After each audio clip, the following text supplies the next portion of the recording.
On Xylos, where delicate proportions and biological harmony were prized above all, Elera's towering frame made her an outcast from birth.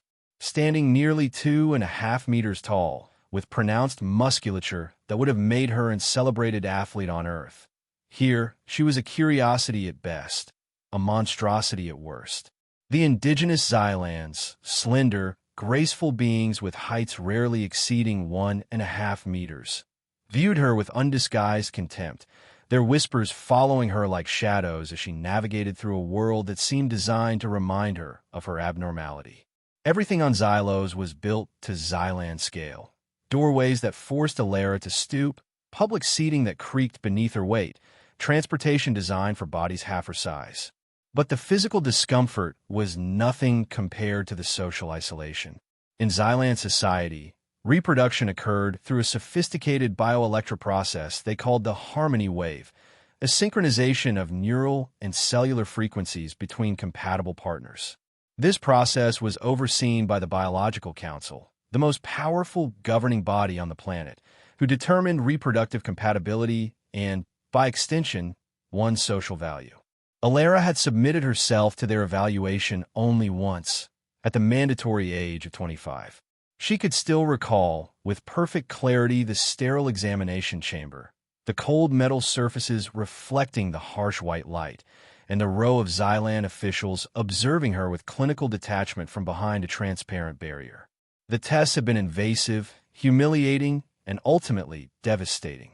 Subject Elera Moreau, human variant, the chief counselor had announced, not bothering to address her directly. Our evaluation confirms complete discordance. The subject possesses no capacity to generate or receive harmony waves, even with technological assistance.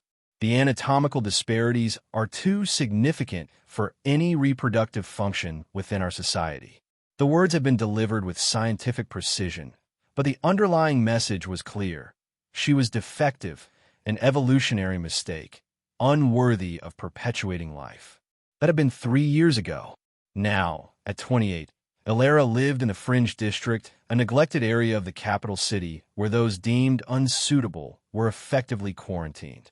Her apartment, a converted storage unit with ceilings just high enough to accommodate her, had become both sanctuary and prison.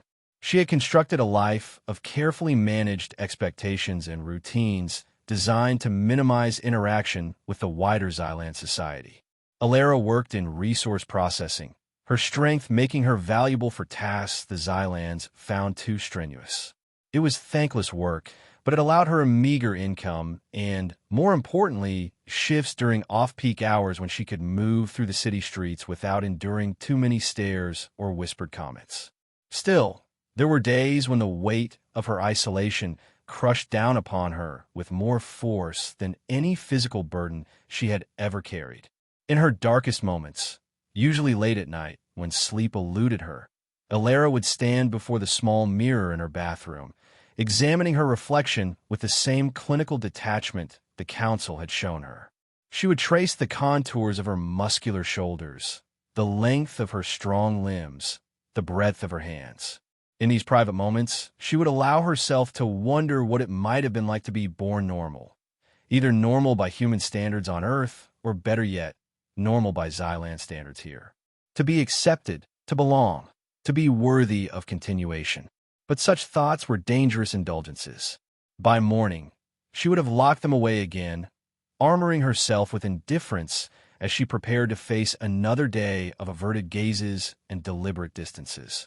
It was during one such ordinary day, returning from her shift at the processing plant, that Elera first noticed him. A human man, unremarkable in height by Earth standards, which made him tall, but not towering among the Xylans, working on a malfunctioning environmental control panel in the corridor leading to her apartment block. She had seen other humans on Xylos, of course. There was a small community of them, mostly scientists, diplomats, or merchants who had adapted to Xylan customs with varying degrees of success. Most gave Elera a wide berth, perhaps fearing association with her would damage their carefully cultivated standing with the Xylans. This man was different. When he looked up from his work and saw her approaching, there was no flicker of judgment in his eyes, no hasty aversion of his gaze. Instead, there was a moment of simple recognition, one human acknowledging another, followed by a slight nod before he returned to his task. It was such a small gesture, so unremarkable that Alara was surprised to find herself replaying it in her mind hours later as she prepared her solitary evening meal. 3 days later, she saw him again, this time in the community hydration station where fringe residents collected their weekly water rations. He was ahead of her in line, quietly waiting his turn. When he finished filling his containers and turned to leave, he nearly collided with a young Xylan who had been standing too close, oblivious to the human behind them. The containers wobbled precariously, but Alara's reflexes were quick. She reached out, her large hand steadying both the man and his water supply in one smooth motion. "Thank you," he said, his voice carrying the slight raspiness common to longtime residents of the dustier fringe areas. "Good catch. Happens all the time," Alara replied, suddenly conscious of how long it had been since she'd engaged in even this level of casual conversation. They never look up. A ghost of a smile crossed his weathered face. "No, they don't. I'm Kale, by the way. Environmental systems technician." "Alara. Resource processing." He nodded as if this made perfect sense. "Heavy lifting division, I'm guessing. Is it that obvious?" The words came out more defensively than she'd intended. But Kale merely shrugged. "It's where I'd put someone with your capabilities. Xylans aren't big on wasting resources, even if they're resources they don't much like." There was something in his tone, not pity, which she would have despised, but a matter-of-fact acknowledgement of their shared reality, that disarmed her. They parted ways shortly after, but the brief exchange left Alara with an unfamiliar sensation, something almost like lightness. Over the next few weeks, their paths crossed with increasing frequency. Sometimes it was just a nod of recognition as they passed in the fringe market. Other times a few exchanged words about work conditions or the latest restrictive decree from the city center. Gradually, Alara found herself looking forward to these encounters, brief as they were. Kale never stared at her height, never seemed uncomfortable in her presence. He spoke to her face, not her torso, and his observations about Xylan society were incisive without being bitter. "They're not evil," he remarked one evening as they both stood in the cramped fringe transport hub, waiting for the last shuttle back to their respective sectors.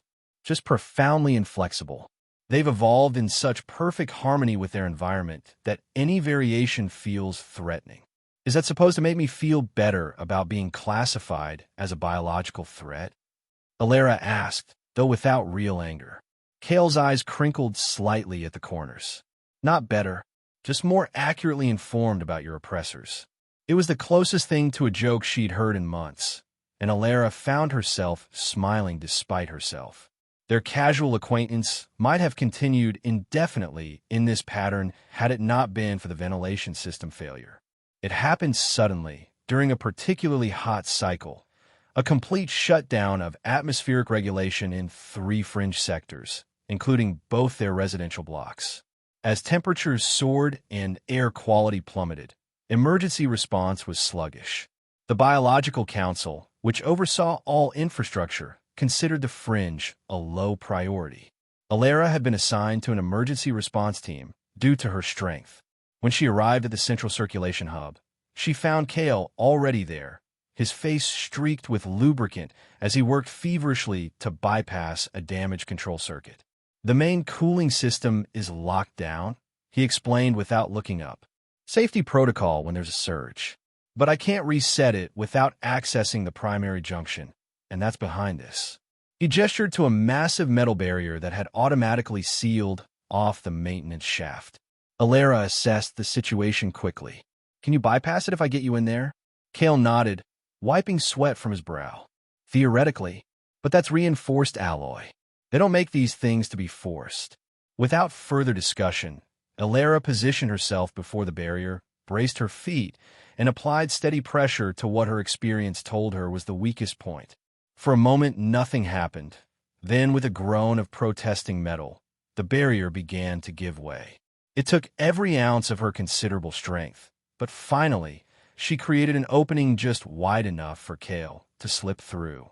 They worked in tandem for the next 6 hours, Kale providing the technical expertise, Alara the physical capability to implement his solutions in an environment designed for neither of them. By the time the systems were restored, they had developed a wordless communication, anticipating each other's needs and movements with unexpected efficiency. Exhausted but satisfied, they shared a nutrient pack in the now cooling hub as other workers dispersed. "We make a good team," Kale observed, passing her the larger portion without comment. Alara accepted it with equal casualness. "We do, although I'm still not clear why you're working fringe maintenance with your level of technical knowledge." Kale was silent for a moment, his gaze distant. "Earth wasn't particularly welcoming for me either," he finally said. "I came to Xylos looking for anonymity, not acceptance. The fringe serves that purpose." "Running from something?" Alara asked, then immediately regretted the presumption. "Sorry, that's none of my business." "No, it's a fair question." Kale's smile held a hint of sadness. "Not running from law enforcement, if that's what you're wondering. Just for memories. A failed marriage, a research career that ended badly. Nothing dramatic, just personal failures that seemed easier to leave behind entirely." His honesty surprised her, as did the realization that she wanted to reciprocate it.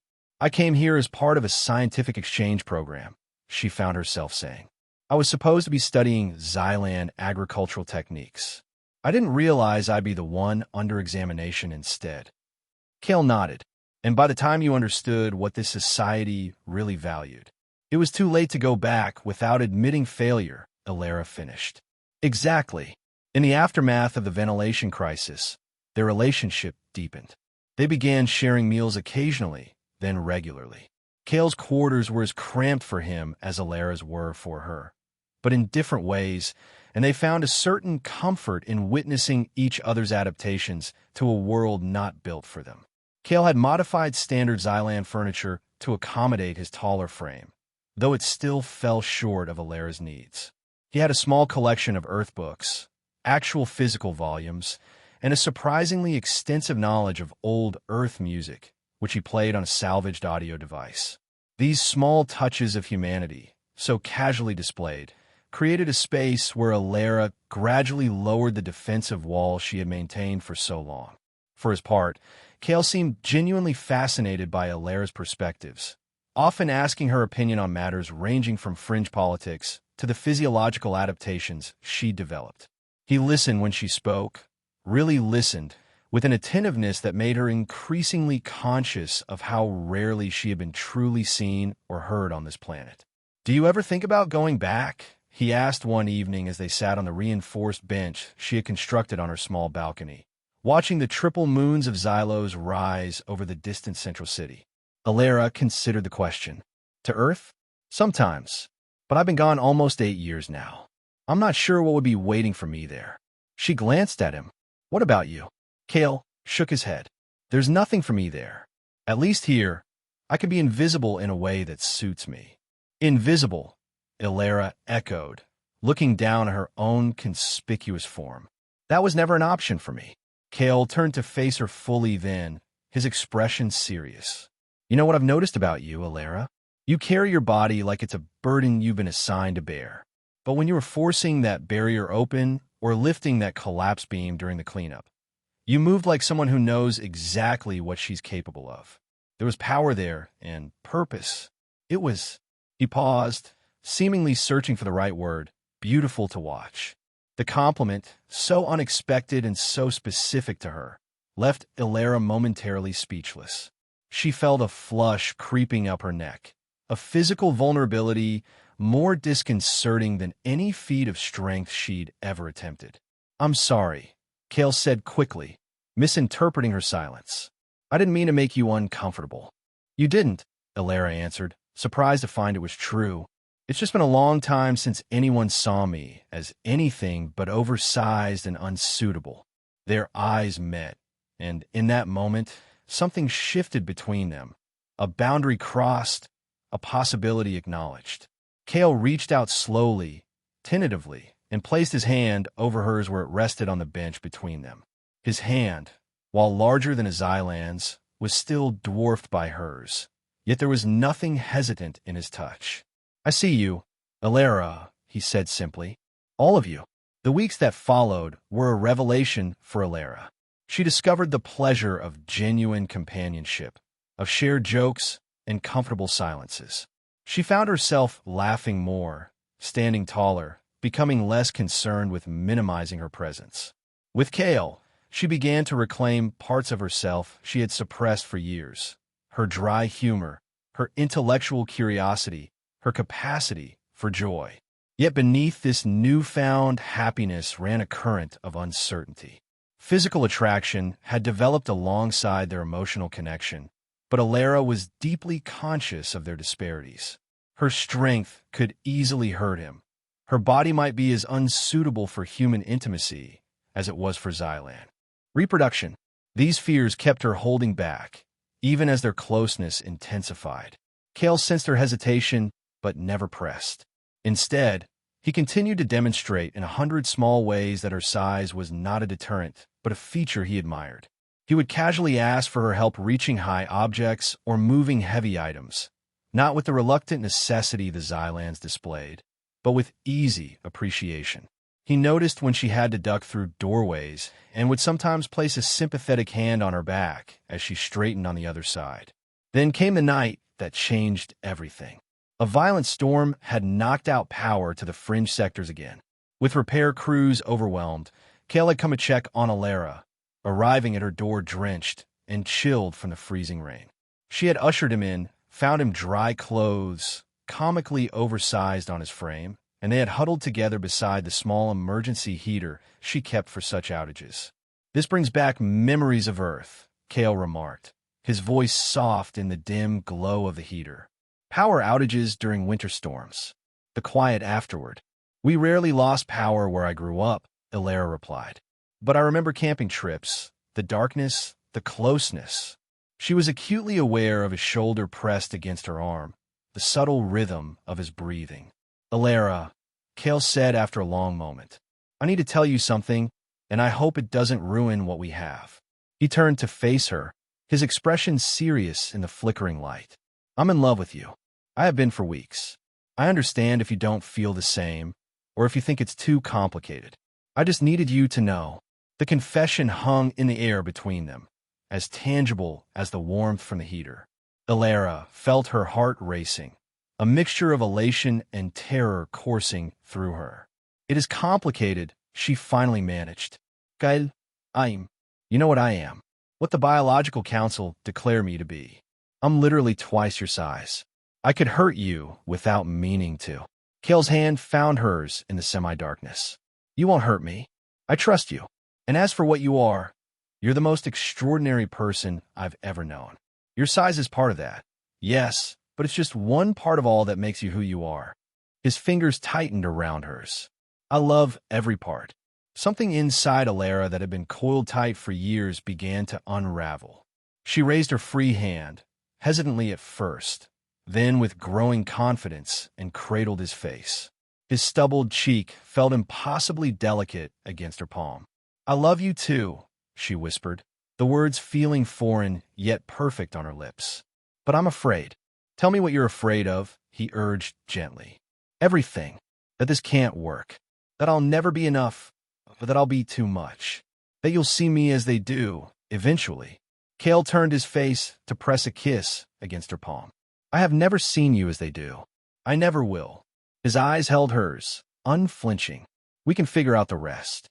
When he leaned in to kiss her, Alara met him halfway, bending down as he stretched up. The kiss was tentative at first, then increasingly confident as they found their balance, literally and figuratively. And later, as clothing was gradually shed and new territories explored, they discovered that their physical differences presented challenges but not insurmountable ones. Kale's gentleness met Alara's careful restraint, creating a dance of give and take that felt both vulnerable and powerful. In the soft aftermath, lying together in her reinforced bed that for once didn't feel too large, Alara experienced a sense of completeness she had never known possible. For the first time since arriving on Xylos, She felt not just accepted but celebrated in her entirety. The following weeks passed in a haze of newfound intimacy and deepening connection. They maintained separate residences but spent most nights together, learning each other's bodies and hearts with equal dedication. Alara began to believe that perhaps she had found her place after all, not in the wider Xylan society that had rejected her, but in this relationship that valued precisely what made her different. Then the symptoms began. Subtle at first, a persistent fatigue that Alara attributed to longer work shifts. Changes in appetite she blamed on dining more frequently with Kale. But soon came the unmistakable sensitivity to smells, the tender swelling in her breasts, the occasional waves of nausea that struck without warning. For days, she dismissed the mounting evidence, the possibility too outlandish to contemplate. The Biological Council had been unequivocal in their assessment. By every scientific measure available on Xylos, she was discordant, incapable of reproduction. But Earth science told a different story. After nearly 2 weeks of denial, Alara finally used the basic human medical scanner she had brought from Earth, a device she'd kept more from sentiment than expectation of use. The results were unambiguous. She was pregnant. Alara stared at the readout until her vision blurred, emotions warring within her. Shock, disbelief, terror, and underneath it all, a fragile, bewildered joy. It was biologically impossible according to every authority on Xylos. Yet the evidence was there, growing inside her. A life created between 2 humans whose bodies were as discordant with each other by Xylan standards as any could be. Telling Kale was its own kind of terror. She invited him to her apartment, trying to maintain normalcy as they shared a meal, failing miserably as her hands trembled and her words came out disjointed. "Alara, what is it?" Kale finally asked, setting down his utensils. "You're scaring me." She took a deep breath, then wordlessly handed him the scanner with its results still displayed. Kale looked at it uncomprehendingly for a moment, then his eyes widened in shock. This is a pregnancy test? Your pregnancy test." His voice rose in disbelief. "But the council said—" "I know what they said," Alara cut in. "I've carried their verdict with me for 3 years. But this—" She gestured at the scanner. "This suggests they were wrong. Or at least their understanding doesn't apply to 2 humans together." Kale set the scanner down carefully, his expression transitioning through a rapid succession of emotions. Shock, confusion, wonder, and finally, a cautious happiness. "We're going to have a child?" he asked, the question barely above a whisper. The fragility in his voice broke something open in Alara. "I don't know," she admitted, tears welling in her eyes. "I don't know if it's possible, if my body can sustain this, if anything about this is viable. All I know is that right now, according to that scanner, I'm carrying our child."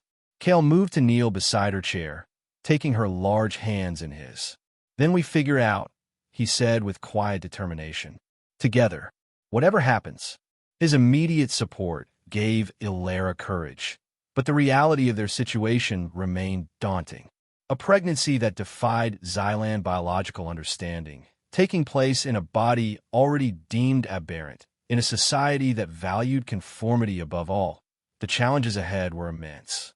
They agreed to keep the news private as long as possible while they gathered information and considered their options. Kale began discreetly researching human prenatal care, accessing Earth medical databases through his limited off-world network access. Alara monitored her physical changes carefully, documenting everything with scientific precision. But secrets rarely remain secret in the close quarters of the Fringe. Alara's changing body, her altered work patterns, the increased time she and Kale spent together, all drew notice. Whispers began, questions were asked. When Alara declined to assist with a particularly strenuous lifting task at work, citing unspecified health concerns, the rumors crystallized. Within days, the impossible word was spreading through the Fringe and filtering into the main city. The oversized human female, officially declared discordant, was claiming to be pregnant. The initial reactions were predictable: skepticism, dismissal, accusations of attention-seeking or delusion. Some suggested it was an elaborate hoax meant to challenge the Biological Council's authority. Others, particularly those who had themselves been marginalized for minor biological variations, watched with guarded interest. Alara and Kale tried to continue their lives normally, but the scrutiny became increasingly difficult to bear. Strangers would stare openly at Alara's midsection, sometimes calling out questions or mockery. Even fellow humans seemed unsure how to react, many keeping their distance as if her condition might somehow reflect poorly on their own standing with the Xylans. The situation came to a head when a junior member of the Biological Council appeared at Alara's workplace, accompanied by 2 medical technicians. They presented an official summons. The full council demanded her immediate presence for verification of alleged reproductive anomaly. Kale, alerted by a sympathetic co-worker, arrived just as Alara was being escorted out. "I'm coming with you," he stated firmly, taking his place beside her. The council representative began to object, but something in Kale's expression, a quiet, immovable determination, caused them to reconsider.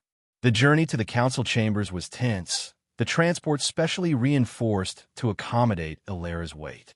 As they approached the gleaming central district, Alara felt the familiar weight of judgment pressing down upon her. But this time, with Kale's steady presence beside her, she found herself straightening her spine, lifting her chin. Whatever awaited them, she would face it at her full height. The examination chamber was much as she remembered from 3 years before, clinically sterile, blindingly white, designed to make the subject feel exposed and vulnerable.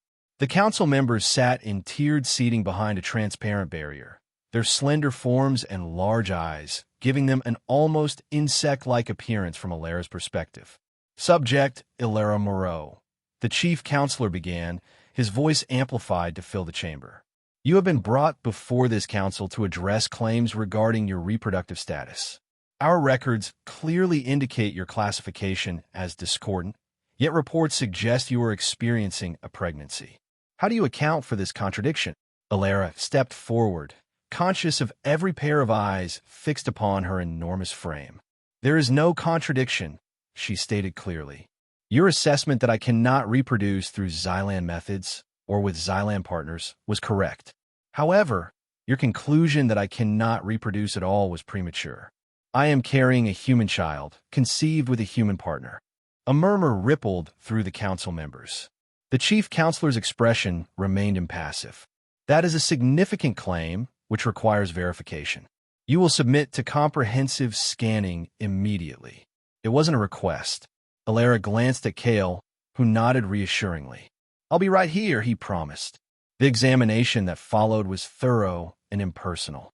Xylan medical technology was advanced, their scanning techniques far more sophisticated than Alara's basic human medical device.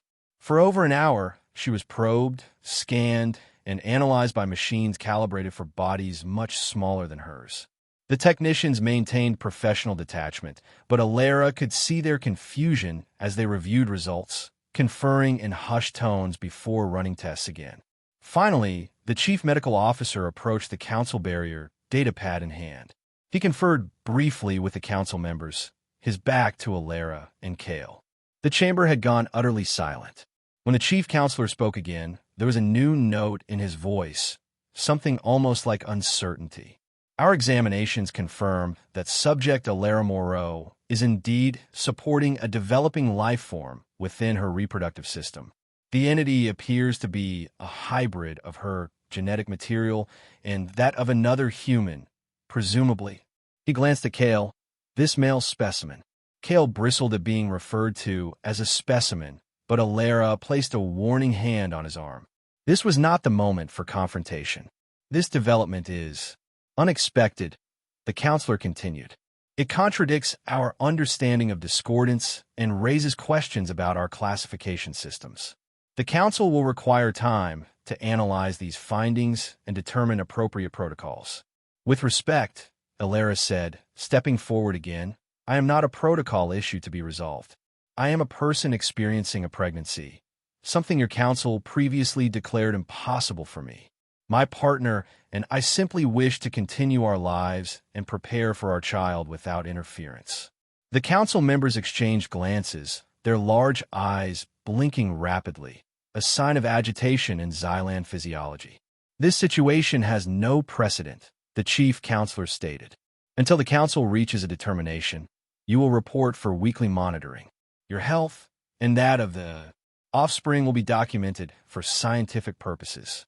It was less than Alara had feared and more than she had hoped for. Not acceptance, but not rejection either. As she and Kale were escorted from the chambers, a subtle shift had occurred in the way the attendants looked at her, in the space they gave her as she passed. The whispers followed still, but their tone had changed from mockery to something closer to wary respect. News of the council's verification spread quickly through Xylos. Overnight, Alara transformed from an object of ridicule to one of fascination. Her pregnancy became a topic of intense speculation and debate, from the highest academic circles to the humblest fringe dwellings. For Alara herself, the public attention was secondary to the private miracle unfolding within her body. Each week brought new changes, the first fluttering movements of the baby, the visible rounding of her abdomen, the increasingly unmistakable evidence of new life. The weekly monitoring sessions at the medical center were clinical and somewhat dehumanizing, but they provided reassurance that the pregnancy was progressing normally, despite the council's dire predictions. Kale was her constant support, his initial shock having given way to wholehearted embrace of their unexpected future. He moved into her apartment permanently, reinforcing furniture, installing safety modifications, and converting a storage alcove into a nursery scale for a child who might take after either of them in size. He attended every monitoring session, asked thoughtful questions, and defended Alara fiercely when needed. "They're studying us like specimens," he remarked grimly. After a particularly invasive monitoring session in her 6th month, documenting every detail as if we're some science experiment. "We are an experiment to them," Alara replied, resting a hand on her substantial belly. "We've challenged their most fundamental beliefs about biological compatibility. But I don't care anymore what they think or how they classify us." She took his hand and placed it where the baby was kicking vigorously. "This is real. This is ours. Nothing else matters." As her pregnancy progressed, Alara noticed subtle shifts in the wider community's response to her. The open mockery had largely ceased, replaced by curious observation. Some of the Xylans classified as lesser harmonics, those with minor biological variations that placed them lower in the social hierarchy, began to acknowledge her with nods or hesitant greetings. A few even approached with questions or congratulations, their interest seemingly genuine. More surprisingly, several Xylan couples began to seek out Alara and Kale discreetly. These were pairs who had been deemed insufficiently harmonious for reproduction, not fully discordant like Alara, but required to undergo extensive cellular modification treatments before being granted reproductive permission. They came with hesitant hope, wondering if Alara's experience might somehow apply to their own situations. "We can't offer them any answers," Alara confided to Kale after one such encounter. "Our situation is completely different from theirs." "Maybe the answers aren't what matters," Kale suggested. "Maybe it's just knowing that the council's word isn't absolute, that biology can surprise even them." As her due date approached, Alara faced new anxieties. The Biological Council had never documented a human birth on Xylos, and certainly not one involving someone of her unique proportions. Earth medical databases provided general information about human childbirth, but nothing specific to her situation. The Council, recognizing the unprecedented nature of the event, had assigned a specialized medical team, a mix of Xylans with advanced knowledge of reproductive biology and the few human medical professionals available on the planet. Preparations were made for every contingency. A specialized birthing chamber was constructed in the medical center, reinforced to support Alara's weight and equipped with both Xylan and human medical technology. Emergency protocols were established, transport systems cleared for priority access. The birth of this impossible child had become a matter of planet-wide significance. Alara herself approached her impending labor with determined focus. She had never expected to experience motherhood, had never allowed herself to even dream of it after the council's devastating verdict. Now that it was imminent, she channeled all her considerable strength, physical and mental, into preparing herself. She studied, she exercised, she meditated. And through it all, she talked to her unborn child, promising protection, love, and a place in the world regardless of what form they might take. Labor began in the early morning hours of a stormy night, 2 weeks before her estimated due date. Kale, who had barely slept in weeks from anticipation, leapt into action with calm efficiency, contacting the medical team and helping Alara through the intensifying contractions as they waited for transport. The journey to the medical center was a blur of pain and determination. By the time they arrived, Alara was fully focused inward, her massive body working with a purpose more profound than any task it had ever performed. The medical team moved around her with practiced professionalism, but even they seemed awed by the power of what was unfolding before them. The labor was long and difficult. Alara's size proved both advantage and challenge, her strength allowing her to endure longer than most, but the baby's position requiring careful monitoring due to her unusual musculature. Through it all, Kale remained by her side, his presence an anchor when the pain threatened to overwhelm her. "You're doing it, Alara," he whispered during a brief respite between contractions. "You're proving them all wrong. You always have." 22 hours after the first contraction, with a final tremendous effort that left even the Xylan observers wide-eyed, Alara gave birth to a daughter. The infant's first cry echoed through the birthing chamber, strong, defiant, unmistakably alive. "She's perfect," the human doctor announced, placing the newborn on Alara's chest. "Completely healthy." The baby was large for a newborn by Xylan standards, but within normal range for humans. Her skin had a subtle iridescence when caught in certain light, perhaps an effect of developing in an environment with Xylos's unique atmospheric composition. Her eyes, when she briefly opened them, showed hints of an unusual violet hue. But in all other respects, she was simply a beautiful, healthy human child. Alara stared down at her daughter in wonder. This miracle her body had created despite all pronouncements of its impossibility. Beside her, Kale wept openly, one large finger gently tracing the perfect curve of their daughter's cheek. "Lyra," Alara whispered, a name they had chosen months before. "Welcome to the world, little one. It may not always be kind, but we will be." The days that followed were a blur of exhaustion and joy. The medical team kept Alara and Lyra under observation longer than might have been standard on Earth, documenting every detail of the newborn's development. But eventually, they were cleared to return home to the apartment in the fringe that now truly felt like a sanctuary. Life with a newborn was challenging in ways Alara had never anticipated. The physical recovery from childbirth tested even her formidable strength, while the constant demands of caring for Lyra required a gentleness she was still learning to master. Her large hands, so often a liability in the delicate Xylan world, now had to perform the most precise of tasks, changing tiny garments, supporting a fragile neck, wiping minuscule tears. Yet there was a profound joy in these challenges. For the first time since arriving on Xylos, Alara's body felt perfectly suited to its purpose. When Lyra fussed in the night, Alara could cradle her entire tiny form in one palm, her natural body heat soothing the baby back to sleep. When the apartment grew chilly during power rationing, she could envelop her daughter completely, creating a warm cocoon against her chest. The very attributes the Xylans had deemed excessive or inappropriate had become Lyra's first experience of safety and comfort. Kale adapted to fatherhood with the same quiet competence he brought to everything.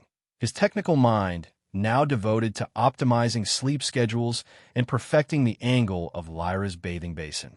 He had taken extended leave from his maintenance duties, using save credits and calling in favors to secure the time with his new family.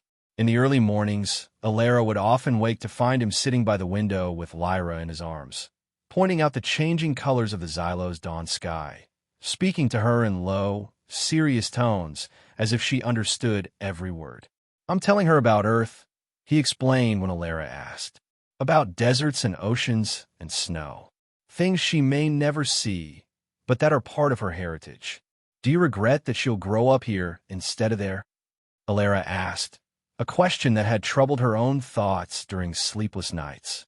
Cale considered this, looking down at their sleeping daughter. "No," he said finally. "She'll face challenges here, certainly. But she'll also grow up knowing that her very existence defied an entire world's understanding of what's possible. There's power in that." Slowly, cautiously, they began venturing beyond their apartment with Lyra.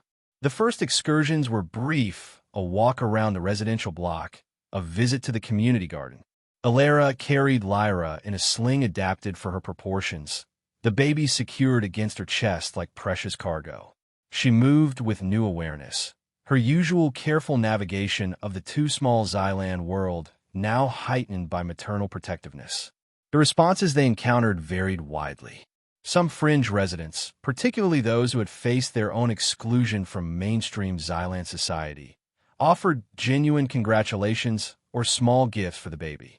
A few human residents who had previously kept their distance now approached, curious about this child who represented something unprecedented. More surprising were the reactions from certain Xylans. A small but growing number of them, primarily younger individuals or those classified in the lower tiers of harmony, began to acknowledge the family with cautious interest. Some even requested permission to observe Lyra briefly, their large eyes widening at the sight of her subtle iridescence and unusual eye color. "They're recognizing her," Cale remarked after one such encounter. "Not just as a human child, but as something uniquely of this place." Indeed, Lyra seemed to embody a bridge between worlds, her fundamentally human biology carrying subtle influences of the planet where she had been conceived and born. As she grew from newborn to infant, these influences became more noticeable. Her skin's iridescence intensified when she was emotionally stimulated. Her violet eyes developed flecks of silver that caught the light in mesmerizing patterns. She thrived on Xylos's slightly different atmospheric composition, drawing nutrients from local foods that other human children sometimes struggled to digest. The Biological Council, true to form, maintained intensive interest in Lyra's development. The weekly monitoring sessions continued, now focused on the baby rather than Alara. Each visit was a careful dance of cooperation and boundary setting, with Alara and Cale permitting the collection of basic data while firmly refusing more invasive procedures. "She is not an experiment," Alara stated firmly during one session when a particularly zealous researcher suggested a series of cellular extraction tests. "She is our daughter, not a specimen for dissection." The chief medical officer, who had been present at Lyra's birth and had developed a grudging respect for Alara, intervened. "The child's well-being is paramount," he stated, using the formal Xylan phrasing that acknowledged personhood. "Non-invasive monitoring will provide sufficient data for our purposes." It was a small victory, but a significant one. The first time a council representative had explicitly recognized Lyra's status as a person rather than a biological anomaly. As the months passed and Lyra thrived, subtle shifts continued in the wider community's response to their family. The most dramatic change came when Alara, carrying 6-month-old Lyra in her sling, encountered a group of Xylan mothers with their offspring in a public garden. In the past, such groups had invariably moved away at her approach, their protective instincts triggered by her imposing presence. This time, though, one of the mothers, a young Xylan with unusually vibrant markings that suggested mixed heritage, remained seated on her bench, watching curiously as Alara found a reinforced surface to rest upon. For several minutes, the two mothers simply acknowledged each other's presence with occasional glances. Then, the Xylan female rose and approached, her own infant secured in a carrying pouch designed for their delicate physiology. "Your offspring has the iridescence," she said in careful, standard language. "Like mine." She indicated her child, whose skin indeed showed faint patterns of luminescence similar to Lyra's, though more pronounced. Council says minor mutation. Acceptable, but not preferred. Alara nodded, understanding the significance of this disclosure. My daughter was born with it. The doctors believe it's from developing here on Xylos. The Xylan mother tilted her head, the gesture expressing both acknowledgement and curiosity. May I observe closer? After a moment's hesitation, Alara adjusted Lyra's position so the Xylan could see her better. The alien mother studied the human baby with intense interest, her large eyes blinking rapidly. Beautiful harmonics, she finally said, using a Xylan term that roughly translated to biological resonance, a significant compliment from a species that prized such qualities above all others. Not discordant at all. Before Alara could respond, the Xylan turned and rejoined her group, who had been watching the exchange with visible tension.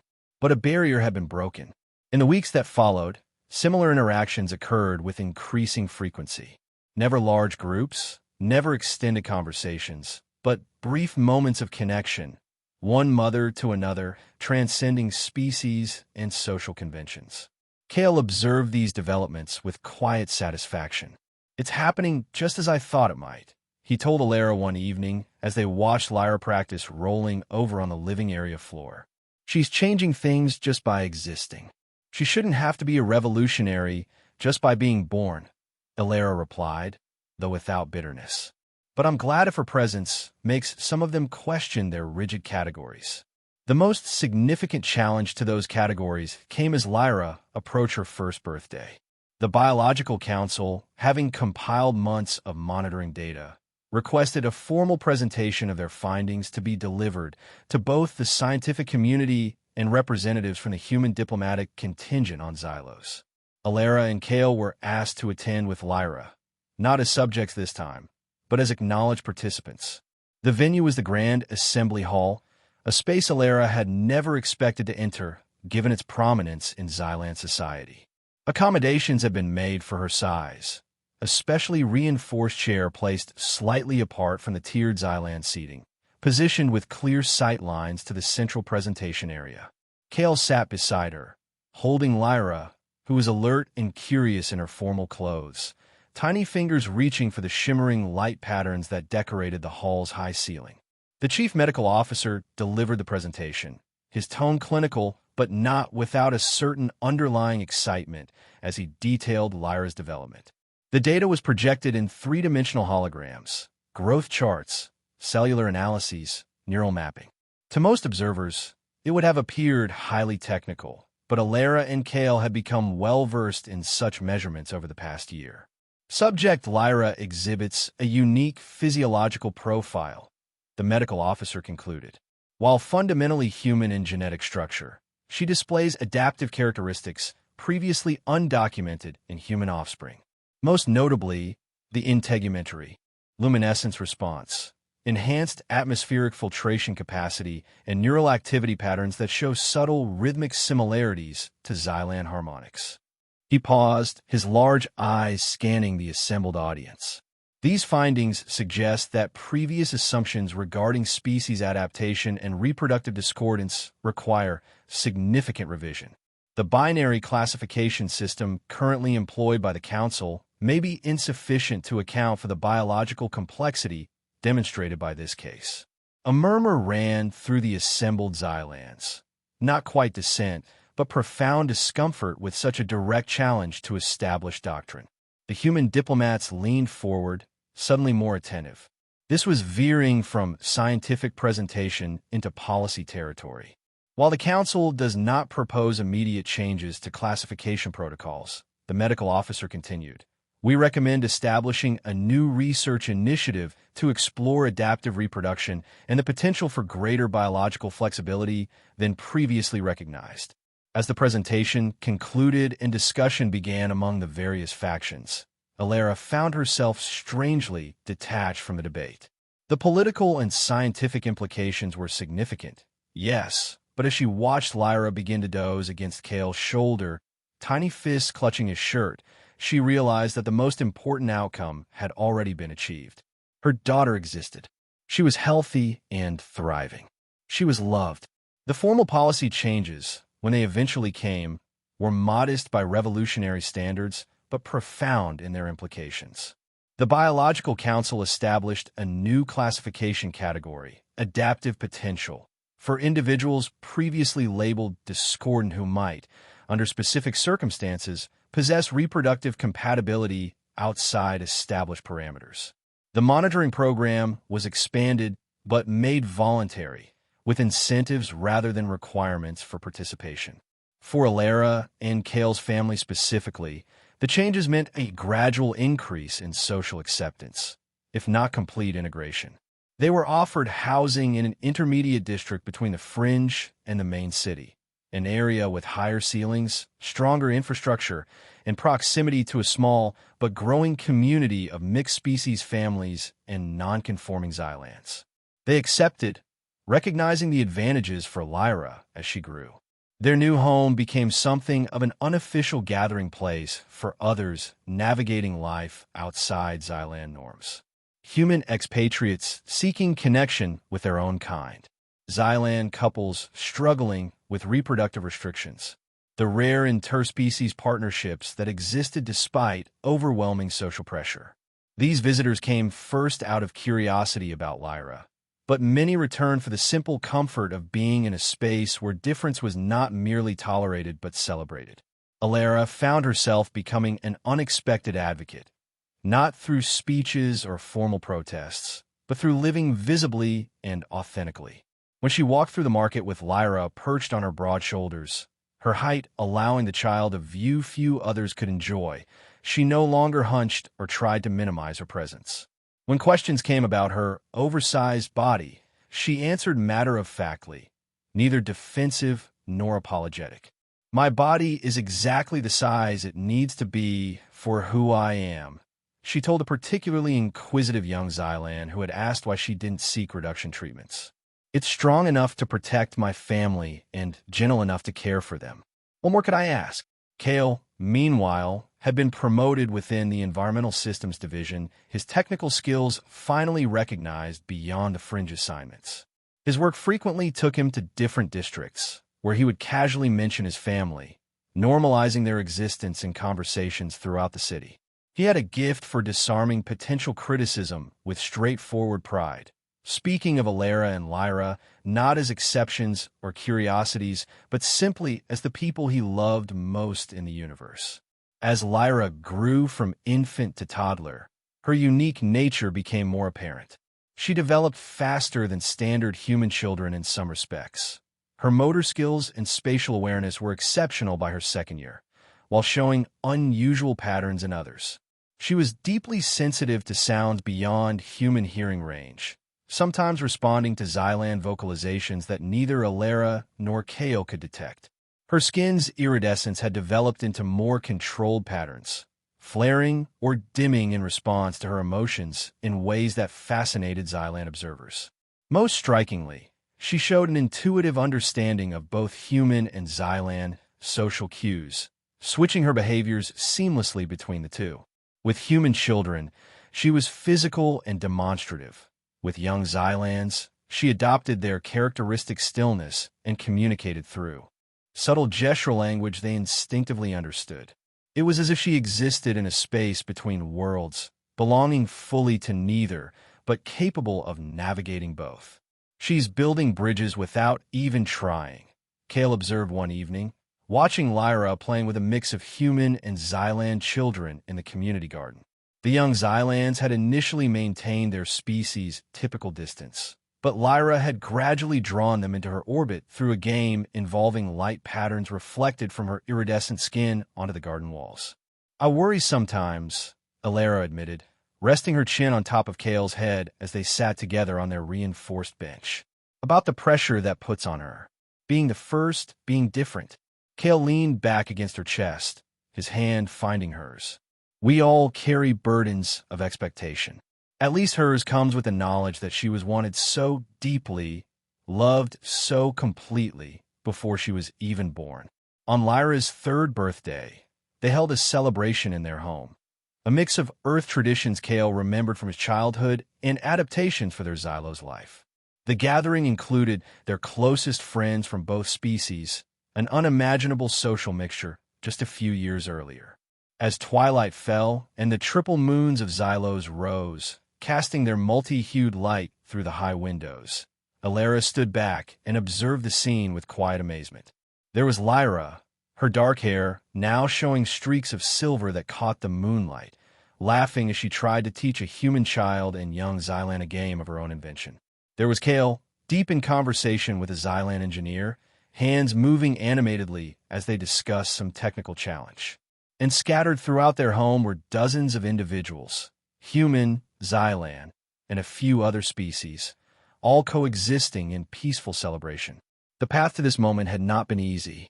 There had been painful setbacks, persistent prejudices, days when the weight of being different had felt crushing. There would undoubtedly be challenges ahead as Lyra grew and faced a wider world with its own expectations and judgments. But standing there, watching her daughter's confident movements and joyful expression, Alara felt a profound sense of rightness. Her body, the source of so much shame and isolation in her early years on Xylos, had created this miracle, had nurtured and protected this extraordinary child. The very attributes deemed too much by Xylan standards had become Lyra's foundation, her first experience of security and strength. In loving Kale, in creating Lyra, in building this unconventional family, Alara had finally found belonging not despite her differences, but because of them. Later that night, after the guests had departed and Lyra had finally succumbed to sleep, Alara and Kale stood together on their balcony, looking out over the nighttime landscape of their adopted world. "Do you ever regret it?" Kale asked softly. "Coming to Xylos? Everything you went through?" Alara considered the question, thinking of the lonely young woman who had arrived on this planet 8 years ago, full of scientific curiosity and unprepared for the isolation ahead. She thought of the classification that had once seemed a death sentence to her hopes of family and belonging. She thought of the countless moments of humiliation, of adjusting, of making herself smaller to fit a world not designed for her. Then she looked back through the doorway at their sleeping daughter, whose existence had been deemed impossible by the highest authorities on the planet. She felt Kale's hand in hers, his love that had seen her not as too much, but as exactly enough. "No," she answered truthfully. "I don't regret it. Not any of it. It all led here." She didn't need to elaborate. Kale understood, as he always had, the complexity contained in those simple words. He squeezed her hand, his smaller fingers intertwined with her larger ones in a physical metaphor for their life together. Different scales, perfect fit. Above them, the triple moons of Xylos cast their light over the sleeping city, illuminating the central towers where the Biological Council continued its deliberations, the intermediate district where their home stood as testament to change, the distant fringe where they had first found each other. It was one small planet in a vast universe, its prejudices and limitations ultimately as ephemeral as moonlight. But in this moment, under these moons, Alara stood tall and undiminished, her body no longer a burden to be borne, but the strong foundation of a new kind of family. In loving her, Kale had helped her reclaim herself. In creating Lyra, they had redefined what was possible. And in the quiet acceptance of their differences, human and human, parent and child, this family and their world, they had found a harmony more profound than any the Biological Council could measure or classify. Alara wrapped her arm around Kale's shoulders, drawing him close against her side as they continued to gaze at the night sky. No words were needed.